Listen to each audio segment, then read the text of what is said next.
கொண்டிருந்த போது இந்திய நாடாளுமன்றத்திற்கு அம்மையார் இந்திரா காந்தி அங்கே நடந்தது இனப்படுகொலை என்று பதிவு செய்தார். ஆனால் ஏன் மொத்த இனமும் செத்து விழுந்த போது, கொன்றொழிக்கப்பட்ட போது அது இனப்படுகொலை என்று சொல்வதற்கு அவருடைய வாரிசுகள், ஆட்சியாளர்கள் சொல்ல தயங்கிவிட்டார்கள். ஏன்? போரை நடத்தி கொன்றவனை அவன்தான். போர் குற்றம் என்ற அளவிலே தான் நிற்பார்கள். நாம் அந்த போரே குற்றம் என்று சொல்கிறோம். ஒரு நாட்டு மக்களை தன் நாட்டு ராணுவத்தில் இடம்பெற முடியாது என்ற நிலையை வைத்துக் கொண்டு ஒரு இனத்தின் மக்களை, உரிமை கட்டு போராடுகிற மக்களை அதே ராணுவ வலிமை வைத்து அழித்து ஒழிப்பதை பன்னாட்டு சமூகம் பார்த்து வேடிக்கை பார்த்துக் கொண்டிருந்தது. எவனுக்கு தகுதி இருக்கிறது? உரிமை, சுதந்திரம், மனிதநேயம் இதெல்லாம் பேச யாருக்கு உரிமை இருக்கிறது, தகுதி இருக்குது உலகத்தில்? எத்தனை மனிதநேய ஆர்வலர்கள், சமூக பற்றாளர்கள், உரிமையாளர்கள் ஆந்திர காட்டுக்குள் 20 பேரை சுட்டு போடும்போது எவனாவது வந்து கேட்டானா? இந்த இந்திய கடலுக்குள் 850 பேரை சுட்டு கொண்டிருக்கான், இன்னும் சிறை பிடிச்சு சிறையில் வச்சிருக்கிறான். ஒருத்தன் கேட்க துப்பு இருக்கா? இருக்கா? ஐயா ஸ்டாலின் அவர்கள் கடிதம் எழுதும்போது, ஐயா கருணாநிதி அவர்கள் எல்லாரும் கடிதம் தான் எழுதிக்கிட்டு இருந்தான். மீனவரை சிறையிலிருந்து விடுதலை செய்யுங்க, அது விடுதலை செய்யுங்க. இவர் புதிதாக வந்திருக்கிறவர், இவர் கடிதத்தை எழுதிவிட்டு அப்படியே இருந்து விடுவார்கள். வந்த 2வது நாள் இவர் ஒரு கடிதத்தை போட்டு இருந்துட்டாரு. எங்க நான் வர்றேன், கைதி ஒன்று சொல்லு பார்ப்போம், கைதி ஒன்று சொல்லு. ஒரு சிங்களம் என் ஊரில் இருக்க மாட்டான், பூரா புழல் சிறையில் உட்கார்ந்துருப்பான்.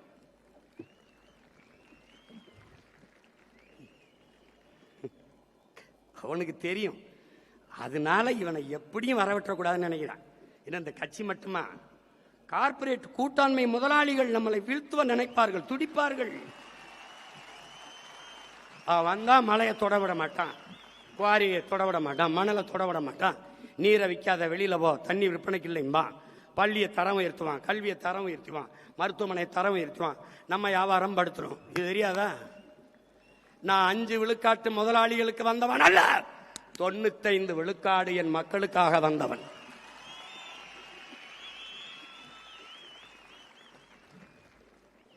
இதுவரை வாழ்ந்தது போல இனி எப்போதும் வாழ முடியாது என்ற நிலை உருவாகுமானால் மக்கள் தாங்களே கிளர்ச்சி செய்து போராடுவார்கள் என்கிறார் லெனின்.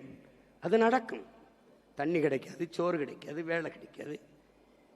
இதே வாத்தியார், இதே போக்குவரத்து தொழிலாளி, இதே மருத்துவர், இதே நர்ஸு, இதே செவிலியர்கள், இதே விவசாயி, இதே மீனவர் எல்லாம் தெருவுக்கு வருவான். வரும்போது என்னை தேடுவான். நான் அந்த கடை சீட்டு கொடுத்துருக்கான் ஒரு ஆண்டுக்கு, ஏதாவது வேற நாட்டில் போய் படுத்துக்குருவேன்.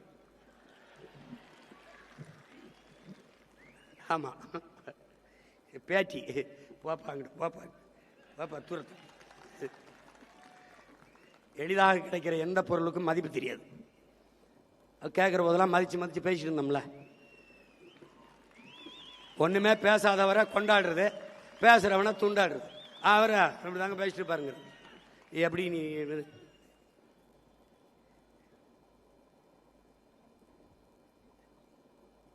எப்படி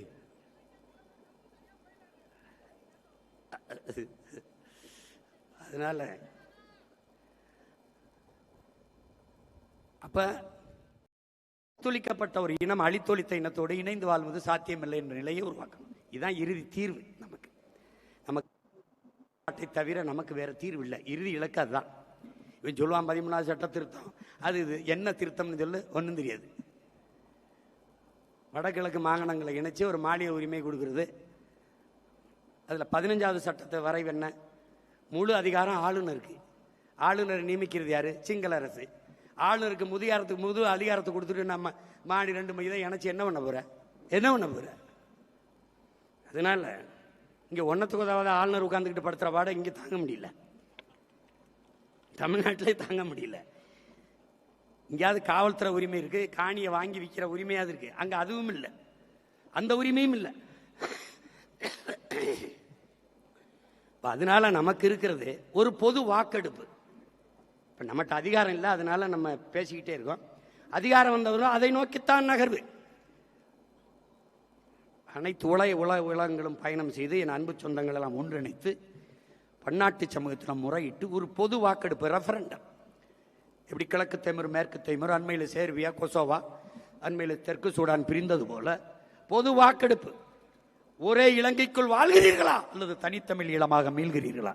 என் இன சொந்தங்கள்கிட்ட ஒரே இலங்கைக்குள் வாழ்கிறோம் என்றால் நாங்கள் வாய் மூடி மவனிக்கிறோம். இல்லை தனித்தமிழ் ஈழமாக மீள்கிறோம் என்றால் எங்களை பிரித்து தனித்தமிழீழ சோசலிச குடியரசாக அறிவியுங்கள். இதுதான் எங்க நிலைப்பாடு, கோட்பாடு.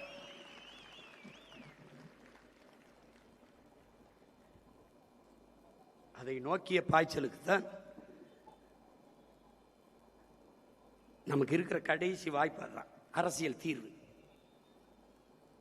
இங்கிலாந்து அயர்லாந்து பிரிஞ்சது போல, நார்வே ஸ்வீடன் பிரிந்தது போல, அது ஒன்றை தவிர நமக்கு வேற வாய்ப்பு இல்லை.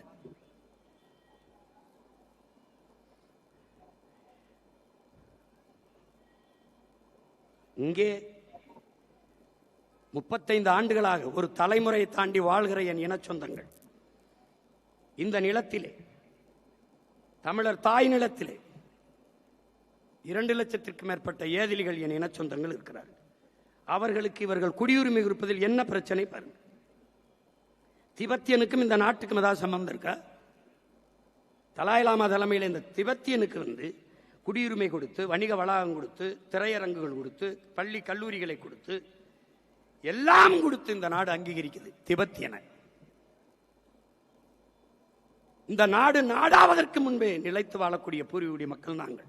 இந்த நாட்டின் விடுதலைக்கு செக்கிழுத்து சிறைப்பட்டு தூக்கிலதங்கி செத்தம் மான மறவர்களின் பிள்ளைகள் நாங்கள். இந்த நில முழுமைக்கும் என்னது, இந்த நிலப்பரப்பு முழுதும் தமிழை தாய்மொழியாக கொண்ட நாகர்களை பரவி வாழ்ந்தார்கள்.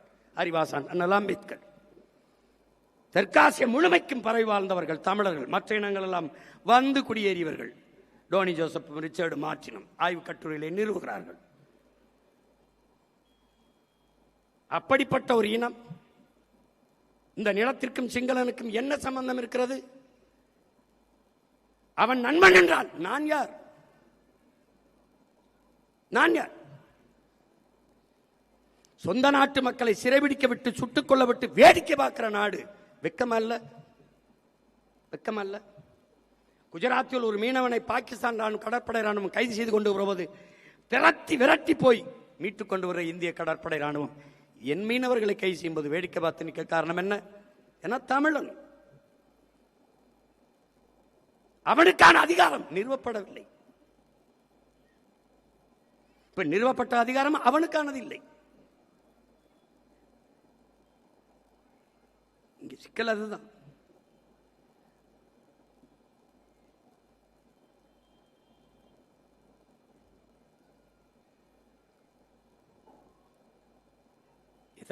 எதற்காக நாம் வென்றாக வேண்டும்ங்கிற உறுதியான நிலைப்பாட்டு நிற்க காரணம் இதுதான்.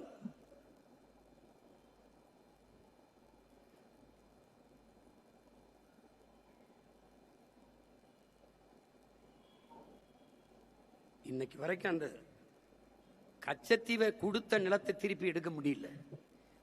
கொடுத்ததான் என்று 2 கட்சியும் சொல்லுது. கொன்று குவிச்ச கட்சிகள், கூட நின்ற கட்சிகள் எல்லாம் இன்னும் அதிகாரத்தில், இன்னும் வென்று நிற்கிறார்கள், இன்னும் களத்திலே நிற்கிறார்கள். ஆனால் மாணவ தமிழ் மக்கள் எல்லாத்தையும் மறந்து அவர்களுக்கு வாக்கு செலுத்தி வலிமை கொடுக்கிறார்கள். இப்பதான் திமுகவுக்கு தெரியும் காங்கிரஸ் எவ்வளவு பெரிய ஈனப்பய, துரோகப்பய. அப்படி இன்னைக்கு தானே திமுகவுக்கு தெரியும். நீ அவனோட நின்று அற்ப பதவிக்காக என் இனத்தை கொன்று குவிப்பதை வேடிக்கை பார்த்து நின்ன, இன்னைக்கு உன்னை கேவலப்படுத்திட்டு போயிட்டான்.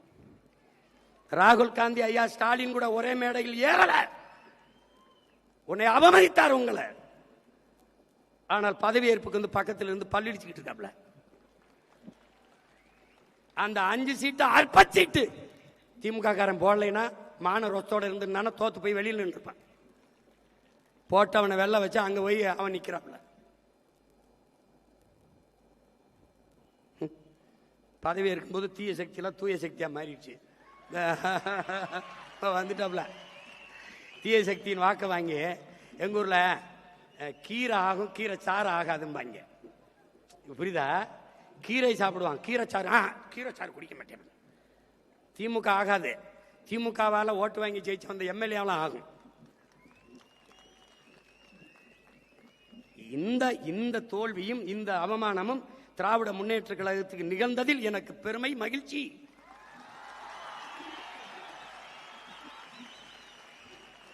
நீ செத்த பணத்தை தூக்கி சுமந்து சுமந்து உயிர் கொடுத்துக்கிட்டு இருந்தா, இல்லைன்னா அன்னைக்கே 10 ஆண்டுகளுக்கு முன்னாடியே புதைச்சிருப்பேன். நான் புதைச்சிருப்பேன். திரும்ப திருவேன்.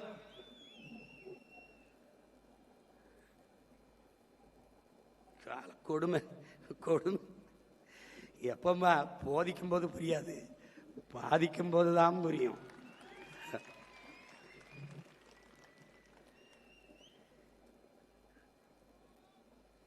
அதனால என்ன, அந்த வழி இல்லை, அவர் எந்த வழின்னு சொல்லவே இல்லை. கண்ணு முன்னாடி நம்ம மொழி சிதைந்து அழிந்து போச்சு, நம்ம இனம் அழிஞ்சு போச்சு. எந்த உரிமையும் நமக்கு இல்லை. நிலம் வளம் எல்லாம் திருடப்படுது, எல்லாம் களவு போகுது. அதே மீத்தேன் எடுப்பாக மறுபடியும் ஸ்டெர்லைட் திறக்கப்படுறதுக்கு வாய்ப்பு இருக்குது, மறுபடியும் வாய்ப்பு இருக்குது. அடியில் அகர்வால் நேரடியாக வாழ்த்து போடுறானே, என்ன பெரிய தம்மேனா சின்ன தம்மேனா, அவன் எதுக்கு வாழ்த்து போடுறான்? அந்த நிமல ராஜபக்சே வாழ்த்து சொல்கிறான். அவன் பக்கத்தில் வாங்கி குடிக்கிற நாய் இங்கே வந்து குலைச்சிக்கிட்டு இருக்கு ஒரு நாய். அது அவனுக்கு அவனுக்கு அவனுக்கு பிரச்சனைனா ஆமக்கறி தின்னா இல்லையான்னு உங்க டேய் உங்களையெல்லாம் டேய் நாய், உனக்கு தமிழில் எங்கே இருக்குது, தெற்கு இருக்கா வடக்கு இருக்கான்னு தெரியாது. என் தலைவன் நின்ன திசை தெரியாது. நாய் ஆடு ஆடு இப்போ தான் இருக்கு. ஒரு 6 மாதம் 7 மாதம் கழிச்சு உள்ள வந்திருந்தீன்னு வச்சுக்க, தப்பிச்சு போ. ஆமக்கறி திண்டாரா இல்லையா? என்னடா அவ்வளவு பெரிய பன்னாட்டு குற்றமாடாது. நான் இதை சொல்லி தொலைச்சிருக்க மாட்டேன். எங்க ஆளு சும்மா இருக்காம எது சொன்னாலும் அங்க போய் சொல்லுங்க மக்களை. நீங்க ஆமக்கறி சாப்பிட்டீங்களா, ரொம்ப நல்லா இருந்தா அங்க போய் சொல்லணும். AK-74 பயிற்சி கொடுத்துட்டு அப்ப ரஷ்யாவில் இருக்கு, அதுக்கப்புறம் நம்ம கிட்ட இருக்குன்னப்பா. அப்ப இந்தியாவில் AK-74 இல்லை. இப்போ இந்தியாவிலே AK-74 சுட்ட ஒரு ஆள் நான் தான் இருக்கேன்னா, ஆமாம் அது அங்கே போய் சொல்லுங்க. அவர் சொன்னதுனால வந்து சொன்னேன், இல்லைன்னு நான் எதுக்கு சொல்றேன்?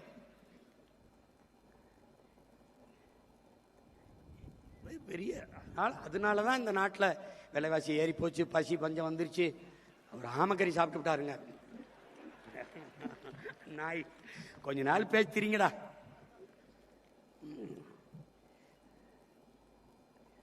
ஆனால் பச்சை மட்டை வைத்தியம் உறுதி தான், உறுதி தான் வைக்கல. என்னடா நான் என்னமோ அப்படியே ஆட்சியில் இருந்து அப்படியே தோக்கடிக்கப்பட்ட மாதிரி தோத்தாண்டா நின்னோம். முட்டையில் ஆரம்பித்தோம், சுழியத்தில் 4 லட்சத்துக்கு வந்தோம்.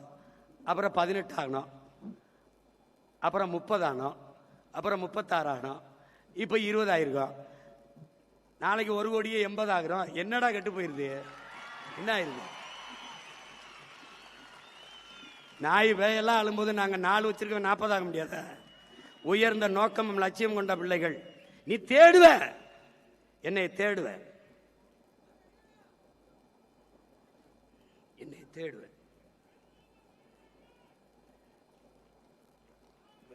நீ என்னை கொஞ்ச நாள் விட்டு என்னை சமாளிக்கிறதுக்கு ரொம்ப கஷ்டப்படுவீங்க நீங்க. ஏன்னா நான் அடங்க முடியாத வெறியில் இருக்கேன். அதனால என் உடன் பிறந்தார்கள், என் உயிருக்கினியவர்கள், உலகம் முழுமைக்கு இருக்கிற என் உயிர் சொந்தங்கள், நம் உடன் பிறந்தார்கள், நம் தம்பி தங்கைகள், பெற்றோர்கள் எல்லாம் உன்னை நம்பி நிற்கிறோம் என்று என்னை சொல்லுகிற போது அதையே உங்களுக்கு சொல்ல நான் முனைகிறேன். நான் உங்களை நம்பி நிற்கிறேன்.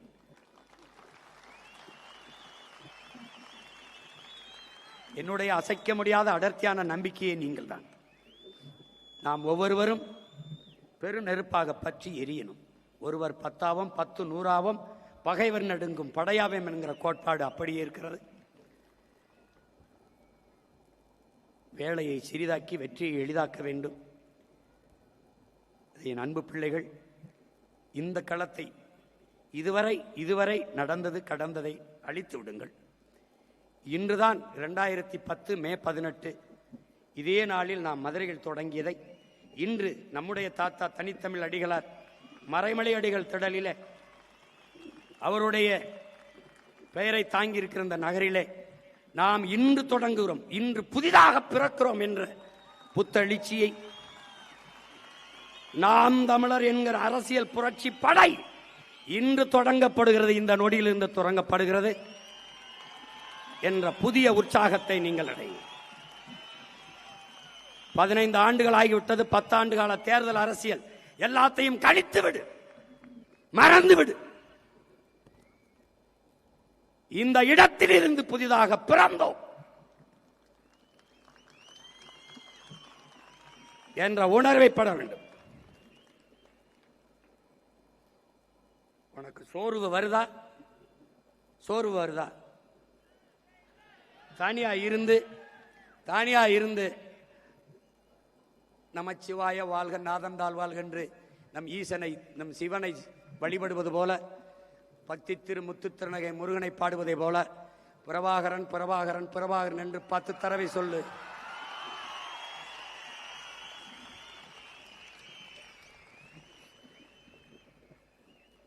சோர்வு வருதா? பாலச்சந்திரன் பாலச்சந்திரன் என்று 10 தடவை சொல்லு. ஒரு தடவை கற்பனை செய்துவார். நம் அக்காவும் தங்கையும் சிங்கள ராணுவ வீரர்களால் வன்புணர்வு செய்யப்படுகிற போது கீழே கிடக்கிற நம் தங்கை என்ன நினைத்திருப்பாள்? உலகெங்கும் இத்தனை கோடி அண்ணன் தம்பிகள், மாமமைத்தினர்கள், சித்தப்பன், பெரியப்பன்கள், இவ்வளவு பேர் மானத்திற்காக உயிரை இட்ட இனத்தின் மக்கள், இத்தனை பேர் இருந்து எனக்கு இந்த ஈன நிலையா என்று எண்ணி இருப்பாளா? அந்த எண்ணத்துக்குள் போ, அந்த எண்ணத்துக்குள்ளே போ. போராடி செத்தவன் உயிர் பிதுங்கி வெளியேறுகிற நிலையிலே சிந்திய ரத்தத்தையும் கொடுத்த உயிரையும் உன் உரிமைக்காக, உன் விடுதலைக்காக கொடுத்தான் என்ற எண்ணத்தை இதயத்தில் ஏந்திக்கொள். உன் சிந்தனை முழுக்க நிறைத்துக்கொள். சோர்வென்பது எங்கே வரும்? எங்கே வரும்? படுத்து கிடந்தால் சிலந்தியும் சிறைபிடிக்கும், எழுந்து நடந்தால் இமயமும் குடைபிடிக்கும். சோம்பலை உதறி தள்ளுங்கள், சாம்பலும் சரித்திரம் படைக்கும். சோம்பலை உதறி தள்ளுங்கள், உங்கள் சாம்பலும் சரித்திரம் படைக்கும். ஐயா அப்துல் கலாம் சொன்னது மாதிரிதான், நம் பிறப்பு சாதாரணமாக இருக்கலாம், ஆனால் இறப்பு சரித்திரமாக இருக்க வேண்டும் என்பதை தன்மானமும் ஈனமானம் கொண்ட எண்ணுயிர் தம்பி தங்கைகள் கவனத்தில் வச்சுக்கணும். தம்பி பாலச்சந்திரனை பார், சுத்தி ராணுவ வீரர்கள் துவக்கோடு, பிஞ்சு குழந்தை, ஒற்றை மகன், ஒரு உறவினரும் இல்லை. அவன் என்ன நினைத்திருப்பான்?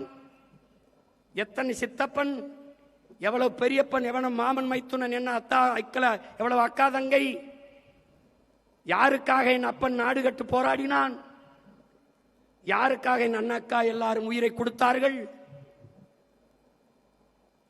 என்ன நினைத்திருப்பான் அந்த பிஞ்சு நெஞ்சு? சற்று நேரம் என்ன சிந்திச்சிருக்கும் என்பதை எண்ணிப்பார். உனக்கு சோம்பல் வந்தது, தற்சோர்வு வந்தது என்றால் பிறகு பார்க்கலாம். பக்கத்தில் நிற்க வைத்து 5 குண்டுகளை நெஞ்சில் பாய்ச்சி கொள்ளும் போது, நெஞ்சு கிட்டே துவக்கை கொண்டுகிற போது அந்த பிஞ்சு நெஞ்சு எவ்வளவு துடித்திருக்கும், எவ்வளவு யோசித்திருக்கும் என்பதை உயிரினுமை நீ உடன் பிறந்தார்கள் சிந்திச்சுப்பார், எண்ணிப்பார்.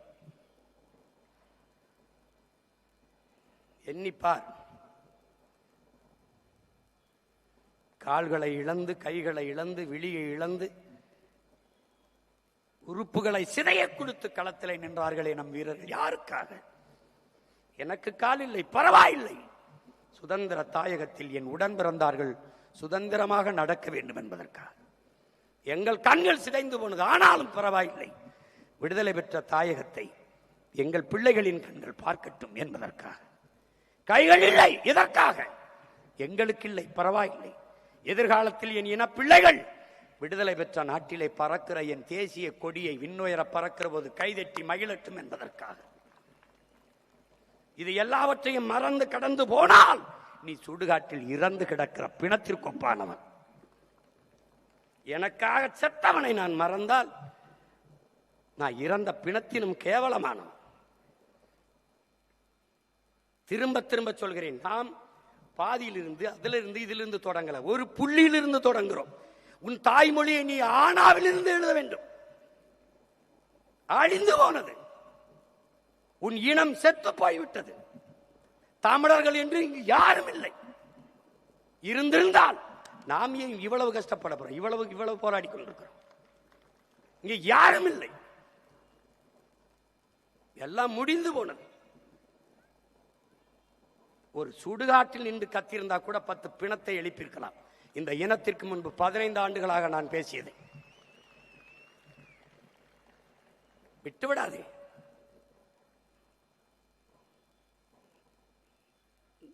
நம் மாவீரர்கள் அடைகாத்த அந்த விடுதலை நெருப்பை அணைய விடாதே, பற்றவை. முன்னைக்கு முன்னே வேகமாக வேகமாக வேகமாக கடைசி சுற்று லாஸ்ட் ரவுண்ட் என்ற போது என்ன வேகம் எடுத்து ஓடுவாய், அந்த ஓட்டத்தை இந்த 5 ஆண்டுகள் ஓட வேண்டும் என் உடன் பிறந்தார்கள். நாம் 100 மீட்டர் 200 மீட்டர் ஓடல, டக்குன்னு வந்த உடனே கப்ப தட்டிட்டு போறது. 5000 கிலோமீட்டர் 5000 மீட்டர் ஓட்டம். இது 5000 மீட்டர் ஓட்டம், தொடர் ஓட்டம், நீண்ட தூரம் வந்துட்டோம். இது கடைசி சுற்று. இந்த மறுபடியும் சொல்றேன், இந்த களமும் காலமும் நமது கையிலே, நமக்காக காத்திருக்கிறது களம். உள்ளாட்சி தேர்தல் இருக்குது, 29 நாடாளுமன்ற தேர்தல் இருக்குது, 31 தேர்தல் இருக்கிறது. உறுதியா 29 தேர்தலில் எவரோடும் கூட்டில்லாது மறுபடியும் தனித்து 40 தொகுதியிலே 20 பெண்கள் 20 ஆண்கள் என்று மான வீரமிக்க புலி மறவர்களை களத்திலே நிறுத்தி மறுபடியும் களத்திலே இழந்த வாக்குகளை திரும்ப பெற்று பன்மடங்கு வாக்கை உயர்த்தி அடுத்து அடுத்து நாங்க தான் என்ற நிலைப்பாட்டை இந்த மண்ணிலே விதைக்கிறோம். நீ கவலையே படாத, எங்கேயும் போக முடியாது. நம்ம மக்கள் நம்மளை விட்டு எங்கேயும் போக முடியாது. ஏன்னா நாம இருக்கிற எல்லா காயத்திற்கும் ஒரே மருந்து நாம தான். எளிதில் வென்றவனின் இதயம் மலரினும் மெல்லிதாக இருக்கும். தோற்று தோற்று வென்றவனின் இதயம் இரும்பினும் கடினமானதாக இருக்கும்.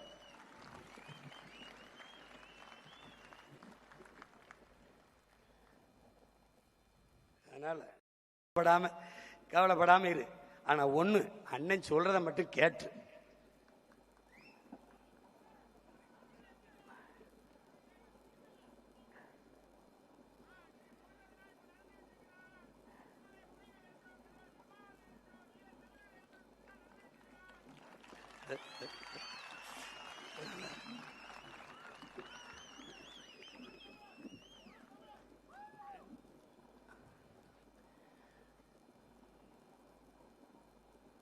தலைவர் நமக்கு கற்பித்ததுதான். சுபாஷ் சொல்றான்ல, உன்னை ஒருவனாலும் தோற்கடிக்க முடியாது, உன் நம்பிக்கையில் நீ தோற்கிற வரைங்கிறான். தலைவர் நமக்கு சொல்றாரு, நல்லவர்கள் கூட தோற்றதாக வரலாற்றில் செய்தி உண்டு, நம்பிக்கை கொண்டவர்கள் தோற்றதாக வரலாற்றில் செய்தி இல்லை. நம்பிக்கையோடு இருங்கள்,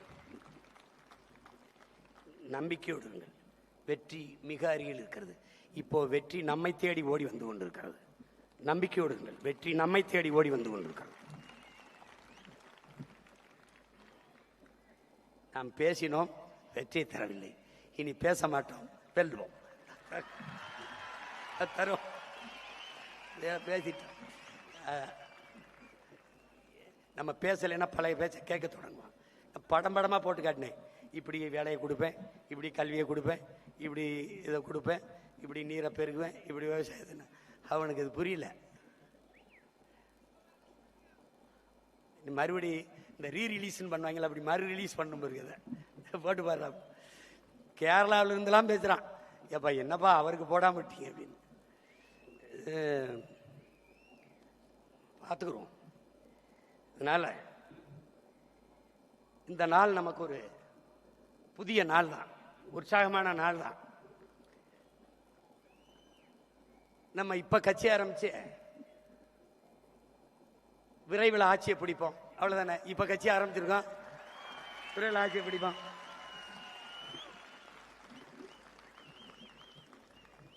இங்க எதுவும் மாற போறதில்லை, அப்படியே தான் இருக்கும். நாம வராத வரை நம்ம வந்துதான் மாற்றணும். அதனால நம்பிக்கையோடு இருங்க. மறுபடியும் அண்ணன் உங்களுக்கு பதிவு செய்ய விரும்புகிறேன். இந்த களமும் இந்த காலமும் நமக்கானது.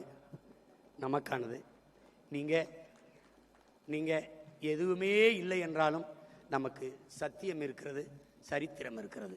அது சாட்சியாக இருக்கும். இது வழிகாட்டும். ரெண்டாவது, நம்பிக்கையோடு இருங்க. எந்த சூழ்நிலையும் உங்கள் நிழலாக உங்கள் அண்ணன் உங்கள் அருகிலேயே பின்தொடர்ந்து வருவேங்கிறத நம்பிக்கையாக இருங்க. யார் இல்லைனாலும் உங்கள் அண்ணன் இருக்கேன், அடர்த்தியான நம்பிக்கையாக இருக்கேன். உறுதியாக வெல்லுவோம். இந்த 18 முடிஞ்சிருச்சு. இனி நான் ஜூன் மாதத்துலேருந்து ஒவ்வொரு மாவட்டமாக பயணம் பண்ணி வந்து முதல்ல மாதிரி வந்து உங்களையெல்லாம் சந்தித்து என்னென்ன எது சரி செய்யப்படணும் சரி செஞ்சு படையை பெருக்கி தடையை நொறுக்கி இனத்தின் விடுதலையே இறுதி இலக்காக்குவோம். களத்தை இழக்கலாம், காலத்தையும் இழக்கலாம், பழத்தை இழந்து விடக்கூடாது என்கிறார் தலைவர். பழத்தை பெருக்குவோம், படையை பெருக்குவோம். மக்கள் நம்மளை தேடி வருவார்கள். அதுவரை நாம் களத்தையும் காலத்தையும் தயாரித்து கொண்டிருப்போம். உறுதியாக நீங்கள் கவலையே படாதீர்கள். நம்ம உயிர் தலைவன் காலம் வரும் என்று காத்திருந்தவன் அல்ல. நமக்கான காலத்தை, தனக்கான காலத்தை உருவாக்கியவன். இது நமக்கான காலம், நாம் உருவாக்கிய காலம். நாம் விதைத்த அளவுக்கு, விதைக்க வேண்டிய அளவுக்கு விதைத்து விட்டோம். இனி முளைக்கும், விடுதலையாக முளைக்கும். நம்பிக்கையோடு இருங்கள். தோல்வி என்பதே நமக்கு இல்லை, வெற்றி ஒன்றே நம் எல்லை. அதை கவனத்தில் வைத்துக் கொள்ள வேண்டும். புரட்சி எப்போதும் வெல்லும், நம் வெற்றி அதை சொல்லும். நம் இலக்கு ஒன்றுதான், இனத்தின் விடுதலை. இனம் ஒன்றாவோம், இலக்கை வென்றாவோம். தமிழ் தாய் வாழ்க, தலைவர் பிரபாகரன் வாழ்க. அமைதியாக எப்படி பாதுகாப்பாக வந்தீர்களோ அப்படி கூடி பாதுகாப்பாக வீடு சென்ற பிறகு எனக்கு செய்தி அனுப்புங்கள். எல்லோருக்கும் நன்றி, வணக்கம். நாம் தமிழர்.